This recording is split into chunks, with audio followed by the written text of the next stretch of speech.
Welcome to A Friend of Mine, a series of conversations with some incredible and inspiring women in business from regional and rural Australia.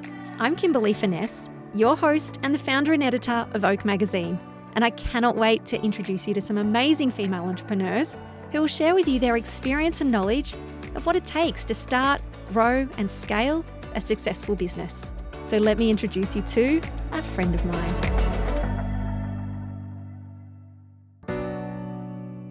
Pip Brett is a die-hard colour lover, a self-confessed failed minimalist, and has one motto: more is more and less is a bore.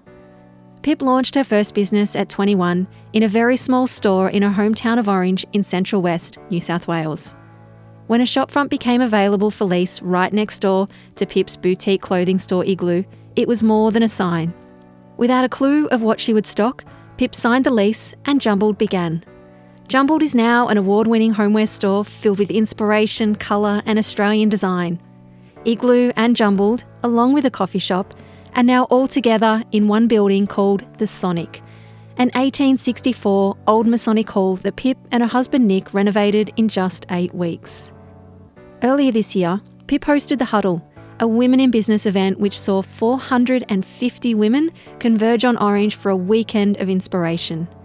Pip shares with us her startup story, why she loves her regional hometown of Orange, collaborations with brands like Society of Wanderers, Sage and Claire, and Robert Gordon, how her business is surviving the coronavirus pandemic, and so much more. Meet my friend Pip from Jumbled. Welcome, Pip, and thank you so much for being a guest on our podcast. Thank you so much for having me. I'm thrilled. I'm really excited to have you, actually. First of all, once this ISO business is all over and we can travel further than our corner store, I've got a list of places I want to visit. So I've got Byron Bay, Wagga Wagga, and Orange, your hometown. Good. That sounds like a fun road trip. It does. Yeah. Fun road trip, no kids. So tell me what's special about Orange and what your top 3 places I should visit when I do come. Oh, well, number one, the Sonic, where we are. Of course. No, Orange is, we're 4 hours west of Sydney. We're in the Central West in New South Wales. And it's just such a beautiful town. I was born here. I've lived here my whole life. I just went to boarding school and uni in Sydney. But we get the 4 seasons, and currently all the leaves are changing and falling off. And, apparently there was snow on the mountain on the weekend. It's just, not only is it a very beautiful place to live, but the community's so lovely and supportive as well.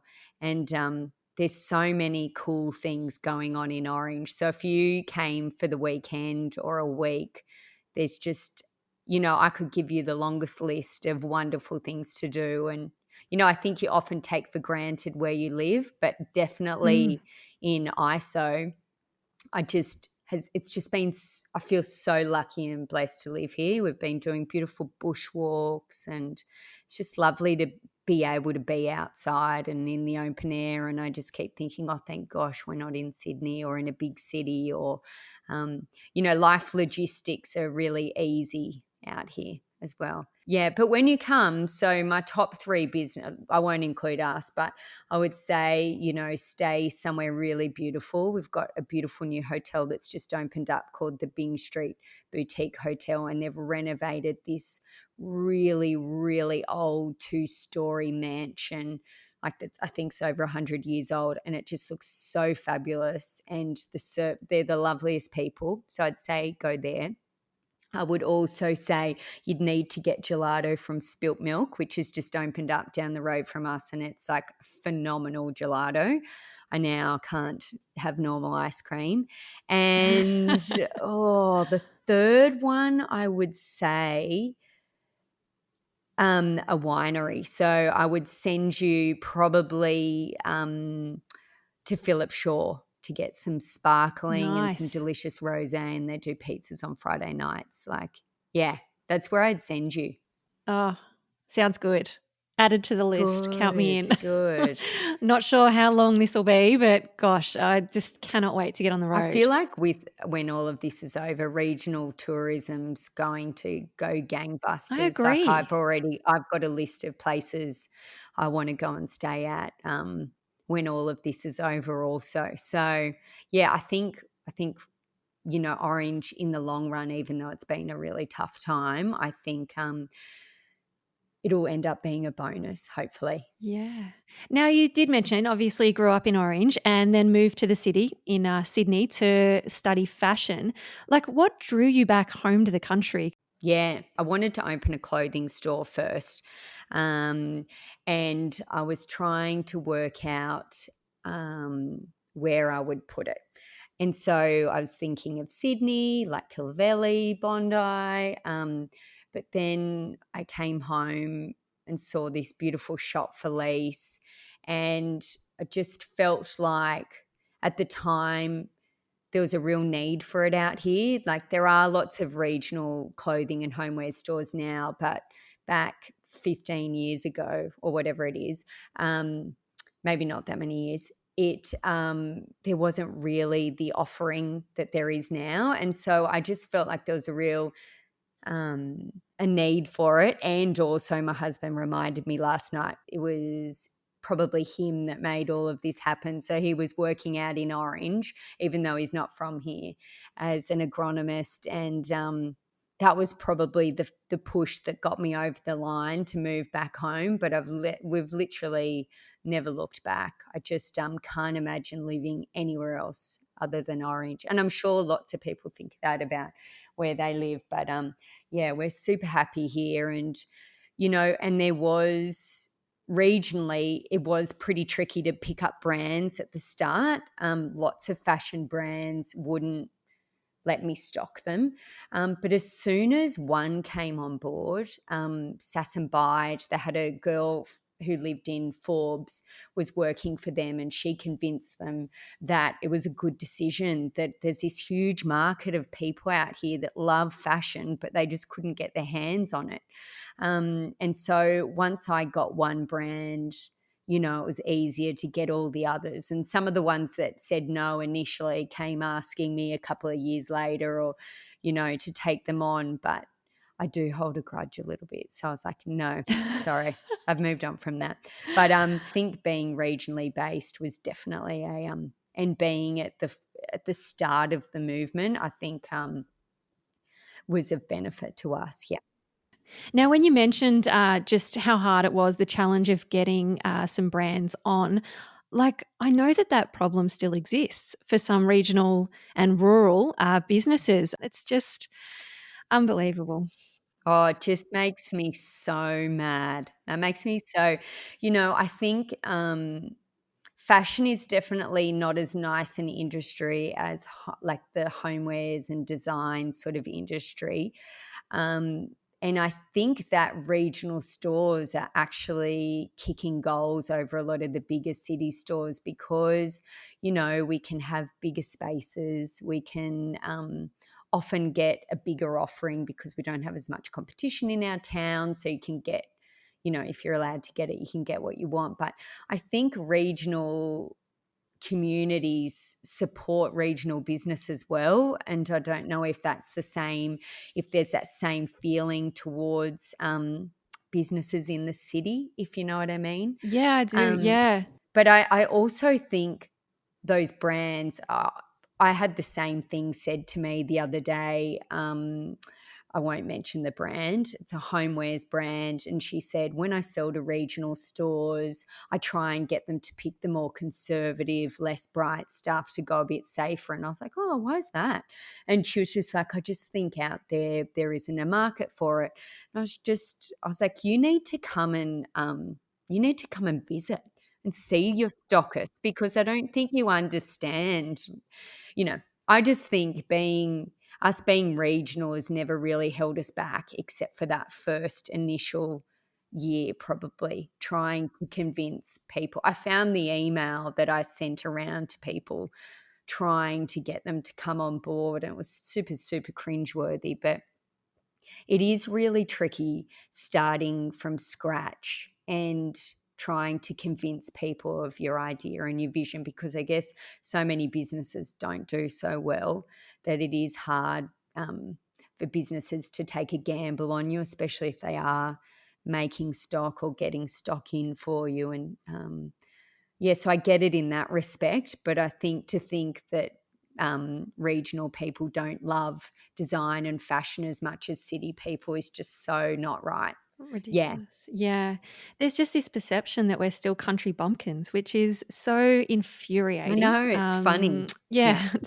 And I think that's why the magazine is, focused on women in business like yourself from regional and rural Australia, that's just to showcase that we have these amazing, intelligent, inspiring, driven women in our regions doing amazing things and creating stuff and selling. And it's just, more people that need to know about it. And Instagram's fantastic for that, to really show up and say, Yeah, hey, this is who 100%. we are. Look at And I us. think your magazine is at such a timely time, as well with I was talking to Grace Brennan from Buy from the Bush, and we were talking about why is it there's so many people doing cool, especially women doing cool things in business in regional Australia. And I think it's because it to live out here, you kind of have to make a life for yourself. In Sydney, they would have great jobs. They would be working probably for someone else doing exceptionally well. But I think if you fall in love with a farmer, or you want to fall in love with the lifestyle out here, you're forced to think outside the box, and especially with the drought that we've just had and now corona. And I think this new wave of cool things will come out of this as well. Yes, it will. Cannot wait to see what people create. Now, I think you have an amazing superpower of being able to pull together all these colors, patterns, textures, goodies, all of that necessarily wouldn't go together, but they do. They shine and they sing. And that's sort of what you've brought to Jumbled, which is your second business. Yes. Yeah. Jumbled's just really, I'm a colour lover. I come from a long line of coloured lovers, and Mum says that she's a failed minimalist, and I probably am as well. Um, Jumbled is a jumbled mix of everything that I love all in one spot, and that's just sort of how it's evolved. It wasn't a conscious decision to be colorful and have pattern and things like that. It's just sort of evolved over time, and we sort of have a motto at work that more is more, less is a bore. We sort of max it out really, but that's what I feel like it's all about, joy and making people happy, and you want to be excited. And it's the simple things in life really, which is not doing anything groundbreaking. It's just about joy, I think, really. Mm. But it's the beautiful building you're in as well, Yes. the Yeah. Yeah. Sonic. Yeah. So tell me, how did that all come about? How did you sort of go from launching Igloo at, say, 21, being able to sustain that business right up until today, because it's obviously still open, still running, Hmm.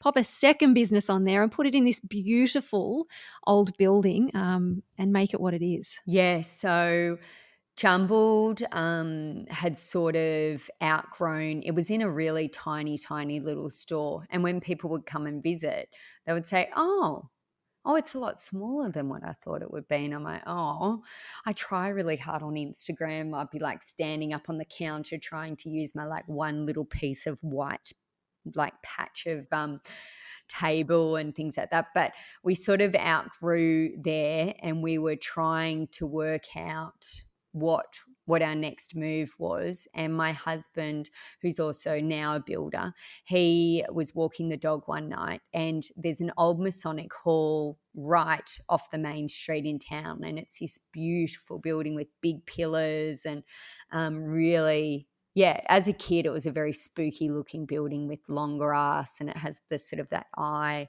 motif up in the top of on the front facade. And he worked out it was for sale. It didn't have a for sale sign up, but it was in the real estate's window next door. And he said he came home and he's like, I think I found you your new building.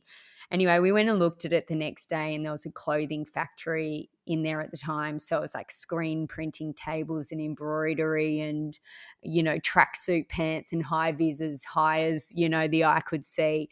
And we got up into the roof and saw the beautiful old beams, and I was like, we just have to get this. And we totally overextended ourselves, but we bought it. And the tenants, they needed to be in there for a year because they had to build another building for themselves. And at the time, I found that really frustrating and upsetting because I just wanted to be in there straight away. But it actually ended up being the best thing because we could save to actually renovate it and have a really good plan. And we got Studio Esteta in Melbourne, our architects, to help us. And once with that plan, we were able to do it in, I think it was like 8 weeks, the renovation, and on a really, really tiny budget. So we definitely needed that. And then, we opened, and it just it was so refreshing not opening a new business. It was like lovely opening a business that already had followers and customers, and literally Orange was just so lovely and supportive that we opened the doors in the middle of the day because I was just like, let's just open because I just can't do this for one more day. And we put it out on Instagram, and 20 minutes later the shop was like just packed and humming. And I just, like, my husband walked in, he'd been out at the skip bin doing something, and he walked in with no shoes on. He's like, oh my God, what has happened? And it's just sort of been crazy ever since then. I feel like that was a real turning point for our business where we're probably taken a bit more seriously, and I guess we had the space to do stuff as well. But yeah, the building's just it's so great. Yeah, we love the Sonic. Yeah, and it does feel, looking on Instagram, it does feel that it is all filled with joy and everything's sort of on the way up, up, up. Like, what have been the challenges though in launching those businesses? As you said, you've overextended yourself. Was there a lot of stress that came with that? How did you sort of work through that period? I feel like the first 3 years of the clothing store was like quite, probably the first 2 years were quite horrific and stressful in terms of just, I'd get someone to work for me on a Saturday, and they wouldn't even make a single sale. And I'd be at a wedding and I'd think, oh my God, that was really stressful. But I didn't think that it wouldn't work. Like, there was no point where I thought I'm going to have to close or anything like that. It was just hard. And then I think probably since then, overextending ourselves, I think, in terms of that, I think we've always been calculated, and we've got a really good relationship with our bookkeeper and accountant. So we haven't done anything super silly. And the money thing, I probably more lie awake at night worrying about staffing, or the people that work for me, whether they're happy, or worrying about customers, whether their things got to them or whatever. The money thing, which is probably my downfall, but I feel like that's more the thing that I lie awake at night worrying about, is probably my staff. Mm-hmm. What is your business superpower then? What part of business do you find you excel in? And then what parts are you not so great at? That's a really good question. I think my business superpower would be maybe the ideas. I feel like the second I hop in the shower, I fall into this time warp, and I come up with these fabulous ideas somehow. They just come to me, and I get out of the shower and I text Jess, my right-hand girl, and I'm like, you're going to hate me, but I've just thought of this idea. So I think that would be one. And being in a small business, you can be, the best thing is that you can be nimble, and I guess just giving things a try, just not thinking that will fail. is probably the superpower that we have. Yeah, just giving things a go, coming up with the idea and just trying them because it doesn't really matter. And if it doesn't work, that's okay. The things I'm not so good at, obviously, is, you know, probably the accounting side of things. But I would say that I find managing people quite hard. We've got a really beautiful tight-knit team, and I've had over the years when I was in retail in Sydney, I had some wonderful people that I worked for, but I also had some really shocking people, and I thought I never want to be like them. And then so I feel that extra stress in that I really want to create this workplace where everyone's happy and everyone feels involved, and it's wonderful and lovely, but at the same time, there's a lot of expectations that come with that as well. If people feel left out, and I don't know, I just find that's worrying about if everyone's happy, I think. Yeah, yeah. Yeah. Staff's a big thing. I couldn't imagine. I've not had staff, and I just couldn't imagine, having to manage them. Yeah. Yeah. I'm very direct as well, and I'm trying to be a bit more direct about what I want instead of trying to be nice and get around it. But you know what? I have like the best staff. Selena's been in the Iglou's been with me for 10 years, and Jess, I think, for 6 or 7. And, you know, I rely on them so much. And they're just, yeah, just amazing. Even Jess, yesterday we've just done a collaboration with Robert Gordon doing ceramics, and it's the samples arrived yesterday, which was almost in tears. Like it's just so exciting to see in real life what we designed together, and it come together, and that she feels, you want your staff to be into it as much as you are, Mm, and lots aren't. But the yeah. ones that stick with you that are just invested as much as you are, I think is a really lucky thing to find. Yeah. Yeah. And talking about collaborations, I did see the sneak peek of Robert I Gordon, and it know. looks I amazing. know. So exciting. Yeah, can't keep a secret, Pip. I know. I It's know. it's I was like, hilarious, should I I? Should think. I not? And Jess was like, why not? Just put it Yeah, up. And I'm just like, do it. okay. All right, I will. Yeah, Twist my arm. Yeah, exactly. yeah, Yeah, yeah. everyone wants to share in that excitement. So, I was just thinking, so yeah, when you mentioned collaborations and, and Hmm. partnerships, is that a big part of your business? And if so, how does that work? I think I would like it to be more a part of our business. I guess we started off, I think our first one was last year with Society of Wanderers, and we had this great leopard print that we've been selling for a couple of years, printed linen. And I've always said, wouldn't it be great if this linen could have a little bit of dusty pink and some khaki on it as well? And Jess was like, should we ask them? I'm like, yeah, let's send them an email. And they said yes straight away, and that was a big success.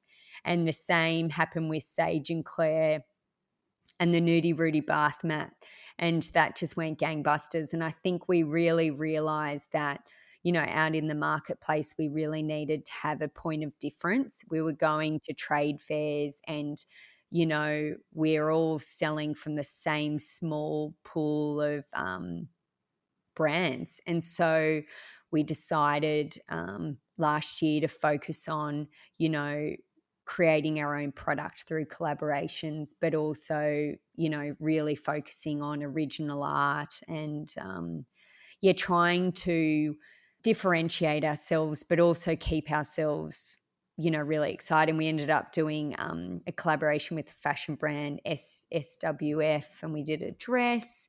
It's actually, the options are limitless. And my advice to people would be just to ask the brand, ask the business. They don't need to be, if you're a small jewelry maker, you might collaborate with a local photographer, or you might, it doesn't mean you're going to ring up Nike and asked to do something with them. It's like, I think the best collaborations work when it's beneficial to both parties and that it's exciting and ignites all your creative juices, but that you can utilize one another's skills and knowledge. Like with Robert Gordon, there's no way we would have been able to go, oh, I'd love to create our own dinnerware set.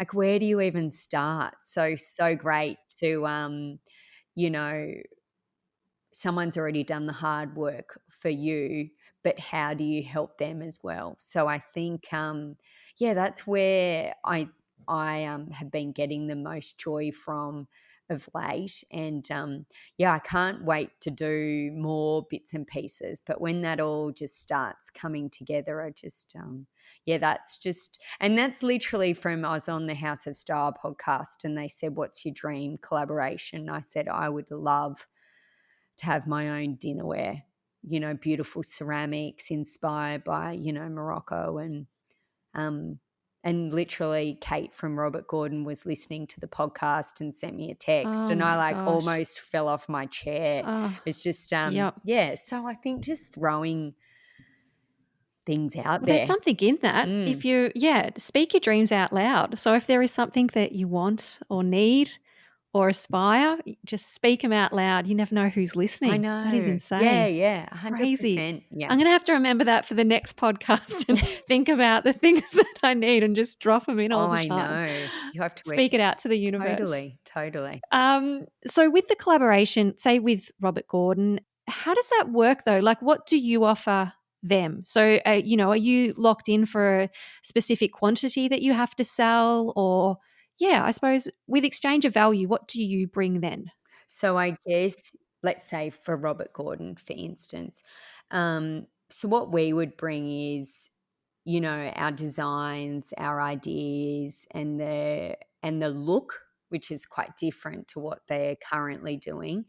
But then we're also bringing our audience, like our followers, our and our customers. So what now we've got quite a good social media following. So you're locked in with inventory that you need to purchase from them, and they're pretty much just, you would be buying product off them anyway, but it's just uniquely for you.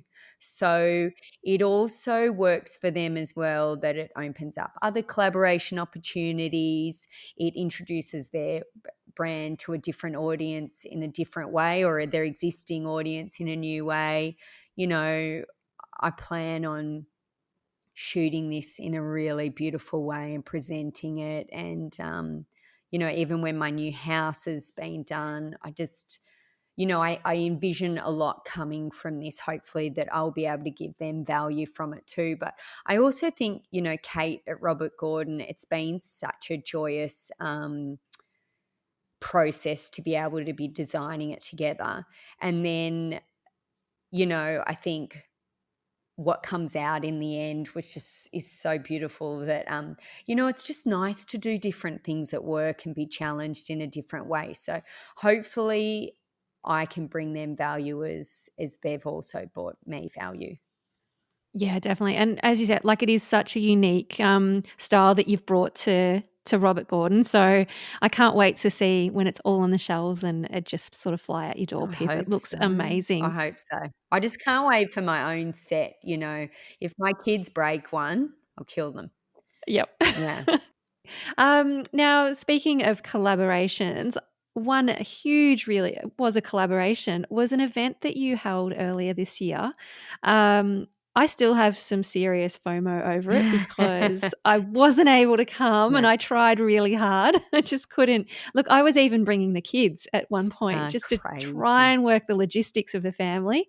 But yeah, you hosted the Huddle. Pretty much 450 women converged on Orange. They probably just didn't know what happened to them that weekend. Oh, Orange was just a buzz. It was so wonderful in town. Yeah, I don't think Orange knew what hit it, but and the women it was an all women's event, and Yeah, it was just so amazing. I'm still on a high from that. Yeah. You should be. So let's go back a little bit. Like, how did that all come together?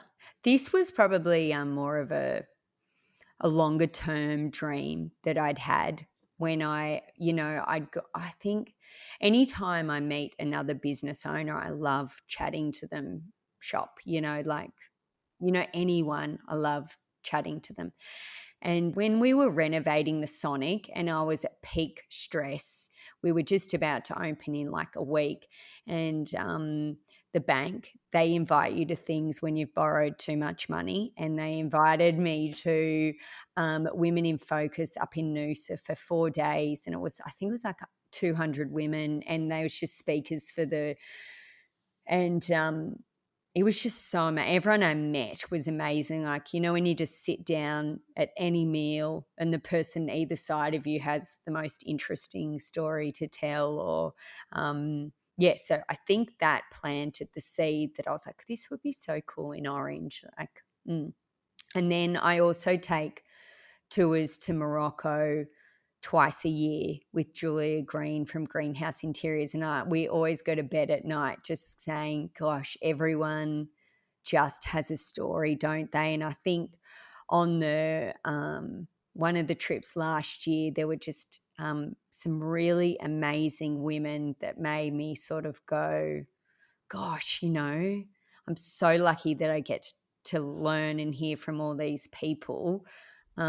Tracy Blundy was on one, and her and her brother have lots and lots of businesses like Sanity and bras and things and all sorts of amazing things. And she was just, meeting her made me go, look, people need to be listening to people like her, and the drought was so bad.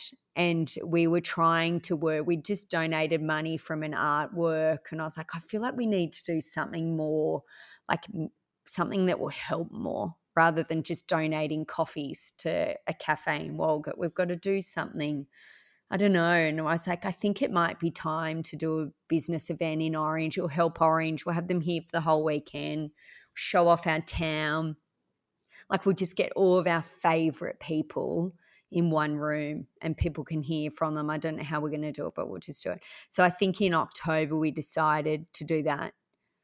And then in November we went on sale with our tickets, and in Feb, it happened in Feb, and it sold out. And it was amazing. And it was just the energy in the room was really beautiful. And that came through on social media. I mean, if you're to look at the images that are tagged on your Instagram account, if you look up the hashtag that you were using that weekend, there was so much that people were enjoying and loving, and you could feel that energy, that vibe.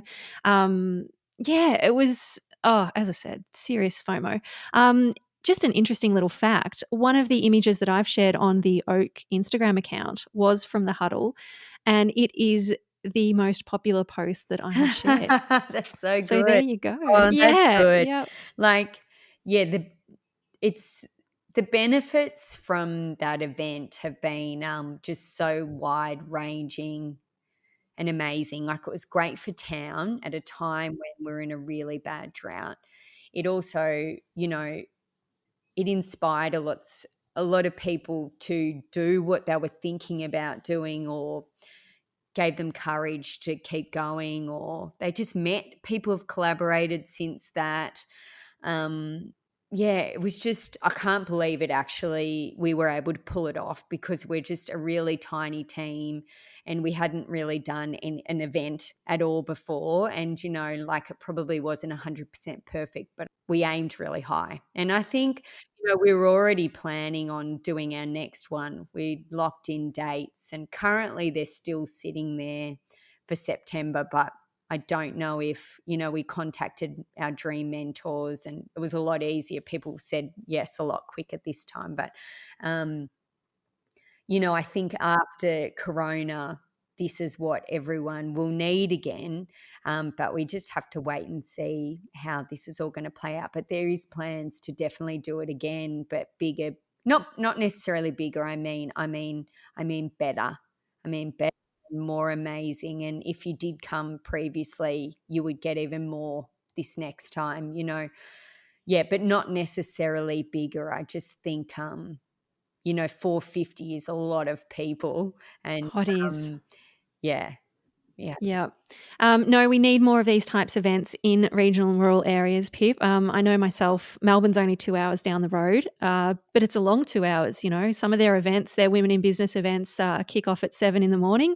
I just can't make 7 o'clock in the morning to an event like that. It's disheartening actually, because yeah, you miss out on that connection, as you said, the knowledge, the courage, the inspiration that you get from that. Yeah, you'd need those in-person events, and to have them in regional and rural areas is amazing. Lots of people flew from, we had people from Perth, Brisbane.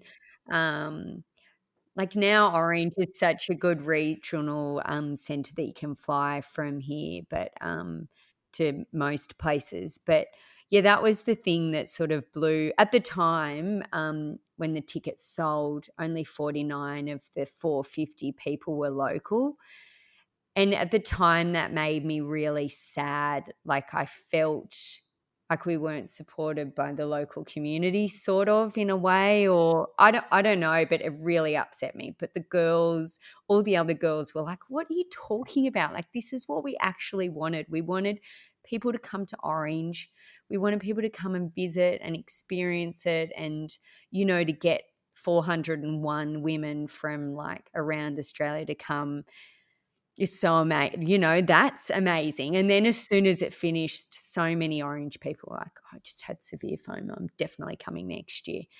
But I also think the people that supported us that first time around as well will definitely be offered tickets first as a loyalty thing, as a, wow, you took a chance on us and spent your hard-earned money with us when we had zero experience at running an event. But yeah, it was totally one of my highlights of my whole life.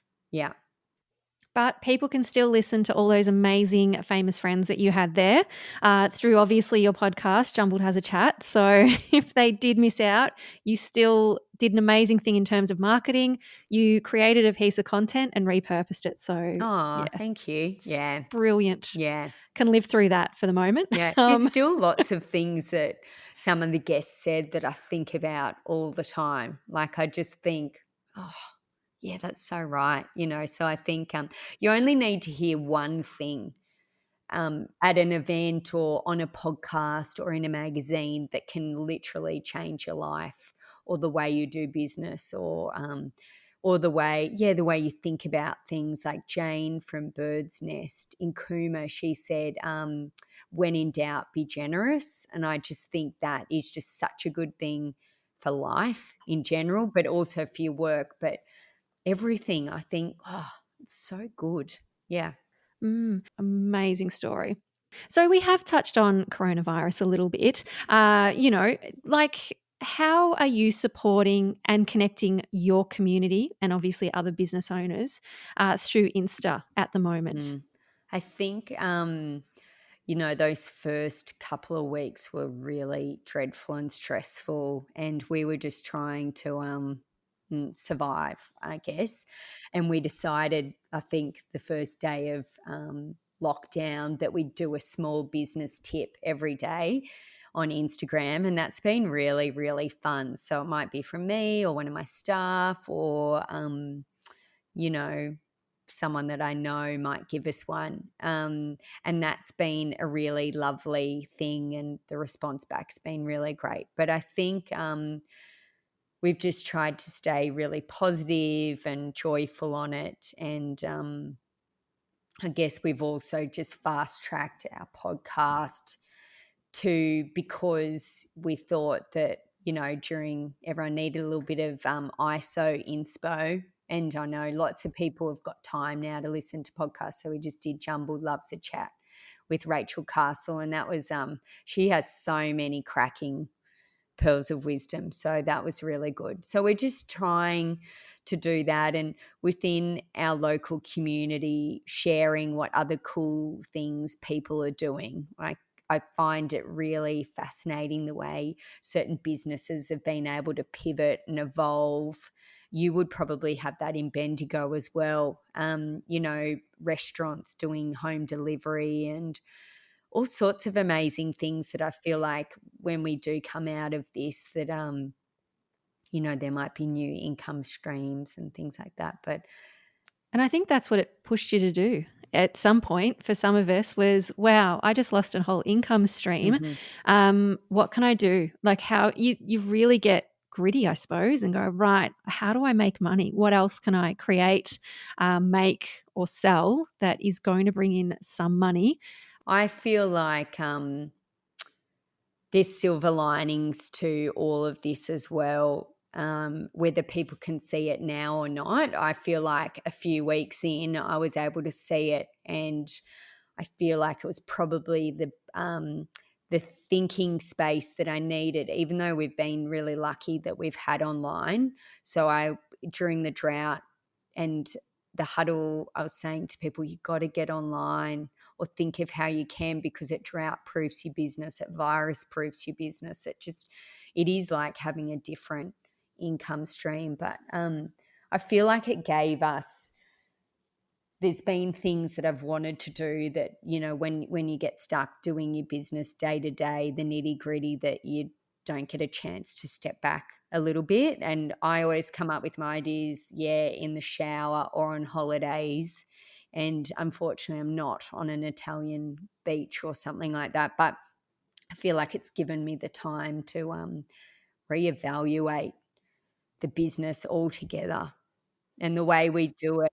I also, I think back, I don't even know how long this has all gone on for. Like, I've lost track of the weeks, but I don't want to make all of that horrible stress with staff and with everything be for nothing. Like, I want to come out of it when I reopen that it's new, it's different, it's better, hopefully. Yeah.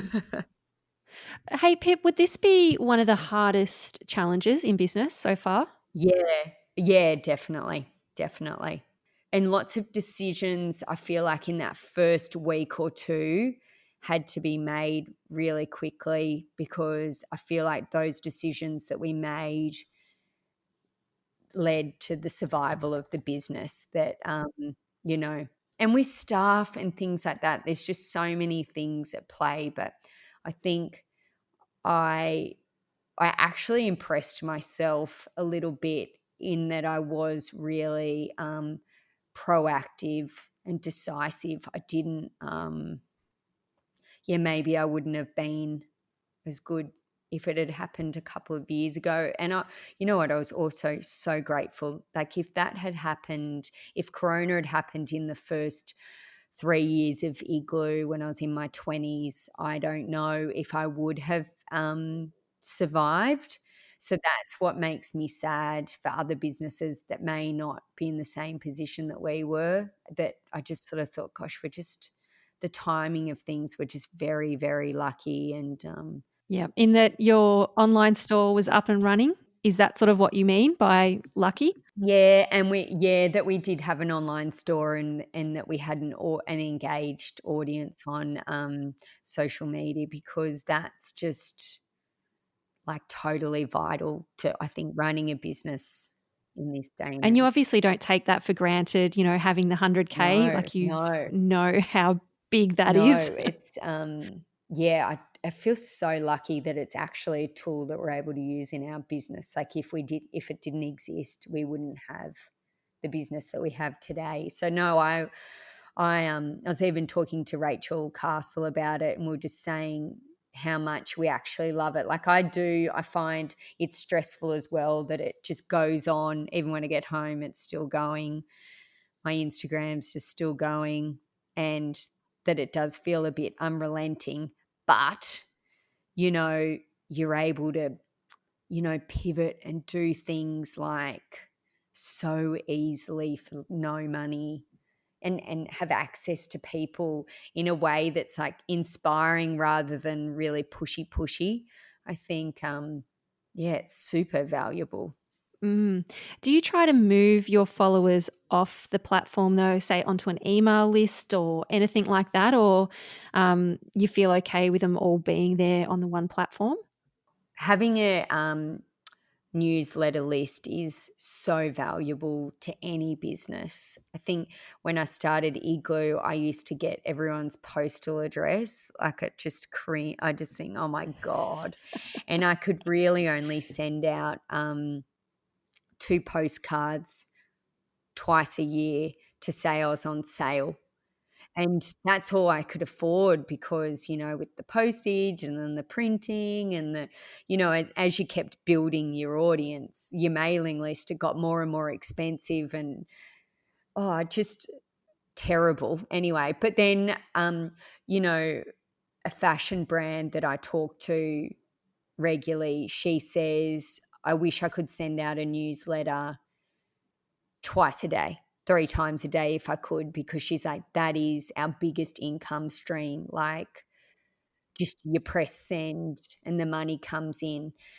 But I also think that, you need to be giving your audience a reason to be opening that newsletter. Like, everyone has to be interesting or inspiring or a good deal or something. Like, you want to reward people for staying on that list. Like, I find emails so overwhelming that, if I get an email from a newsletter from someone, it's because I really love them. So I think you have to reward people for being on your newsletter list, but you also have to give them a reason to open it, and be creating interesting things. But yeah, I don't think you can rely 100% on Instagram in that it keeps changing all the time. And I know you don't want to have all your eggs in one basket as well, but it is just such an easy way to access people, in that I find sales are quite easy to do off Instagram, but I think having people's newsletter information is something so valuable, um, that shouldn't be taken for granted, because people are really getting, they're not getting many newsletters from they're getting a No. lot of newsletters. So you've got to make sure yours is the one that they keep getting and that you keep giving them Yeah, something yeah. Adding interesting. value in there somewhere Yeah, for yeah, them. which is It's really yeah, important. it's hard because we're all so time poor, aren't we? I know I'm like, ugh, I'm like the 2-minute tourist that's just, whizzing through things a little bit. But yeah.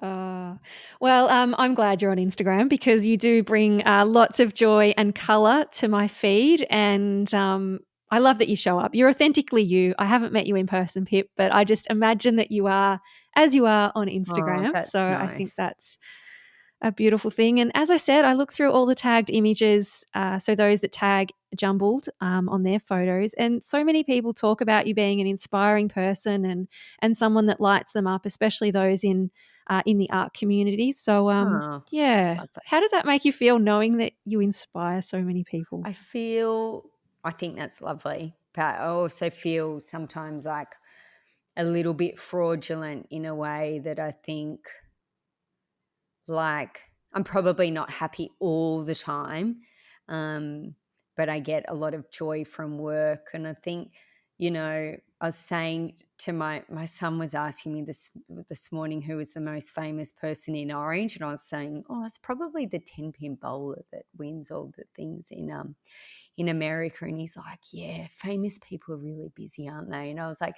I just think, and I was like, it's actually better, I think, to be kind rather than famous. And he was like, oh, really? And I'm like, yes, yeah, really busy. He's like, yeah, yeah, yeah. I just think, I think being kind and sharing the work of others has probably been, my favorite part of all of this, that helping other people along their journey as well, because I know the power of, even someone sharing a picture of yours on Instagram can really, help you along your career as such. Yeah, so that I love discovering new people and new designers and things like that. So Yeah, that's very nice of you to say, but I do feel a little bit fraudulent, you know. I don't dance around all day long. I'm like, No? no, No. no. Finally, can you tell me about a friend that you have that we need to know about? I am going to tell you about can I tell you about 2 people? Of So course. one person would be Kate Quinn, and she's an artist in Brisbane that we've just she just won our Jumbled Art Superstar comp, and she's a mum and has only just started painting like properly since isolation. Like she's always painted, but like properly giving it a go. And I was just drawn to her work straight away. And I think following her journey is going to be really interesting this year as we mentor her. And she's like so eager. And so she's just been like literally painting up a storm. So I think that's really exciting. And my other friend would be Edwina Bartholomew, who's on telly. So you maybe know her. But that she's got this beautiful accommodation called Waramba in the Capity Valley. So this own like old colonial sort of building, a settler's cottage, I think. And I just think when all of this isolation and lockdowns all over, I think people should get out and visit a regional town or a place. And I think Ramba is like the most beautiful place you could stay for the weekend, and the sunsets there are like phenomenal. But yeah, so come to Orange and then go to the Capity Valley because it's really, really beautiful. So yeah, they're my 2 people. Lovely. I'll add it to the list for sure. Well, thank you, Pip, for sharing your story and knowledge with us. I cannot wait for the opportunity to travel and visit Orange. And yeah, look forward to seeing you add some colour to my feed every day I open up Instagram. Oh, thank you so much for having me. It's been lovely. Thank you. You're welcome.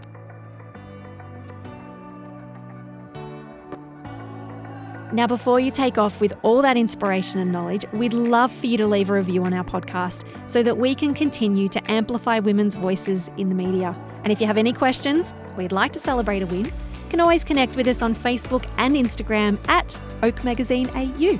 I'm so glad we've met and that now you know a friend of mine.